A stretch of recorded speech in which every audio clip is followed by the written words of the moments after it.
ठाणे जिल्ह्यातल्या भिवंडी नारपोली पोलीस ठाण्याअंतर्गत पोलिसांनी 31 लाख रुपयांच्या कफ सिरपच्या बाटल्या जप्त केलेल्या आहेत। बेकायदेशीरपणे हे कफ सिरप बाळगल्याबद्दल 5 जणांना अटक करण्यात आलेली आहे। अंमली पदार्थांसाठी वापरले जाणारे हे कफ सिरप अनेकदा नशेसाठी वापरले जातात, ज्यामुळे आरोग्याला गंभीर धोका निर्माण होत असतो।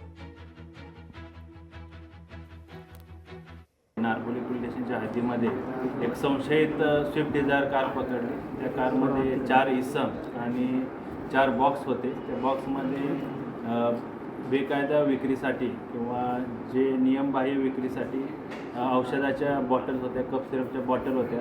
ते ऑनरेक्स कंपनीचं कफ सिरप आहे, ज्याच्यामध्ये कोडिन फॉस्फेट नावाचं केमिकल असतं, जे नशेसाठी त्याचा वापर केला जातो किंवा अंमली पदार्थ किंवा अंमली पेय म्हणून त्याचा वापर केला जातो। एकूण मुद्देमाल 147 बॉक्स, ज्याच्यामध्ये 17,640 ऑनरेक्स कप सिरपच्या बॉटल, ज्याची किंमत सुमारे 31,75,000 इतकी आहे। एकूण 5 आरोपी अटक केलेले आहेत। अजून यामध्ये कोण आरोपी निष्पन्न होतात तर त्याचा अधिक तपास आम्ही करत आहोत। लोकशाही मराठी ऐका, पहा, जागरूक रहा।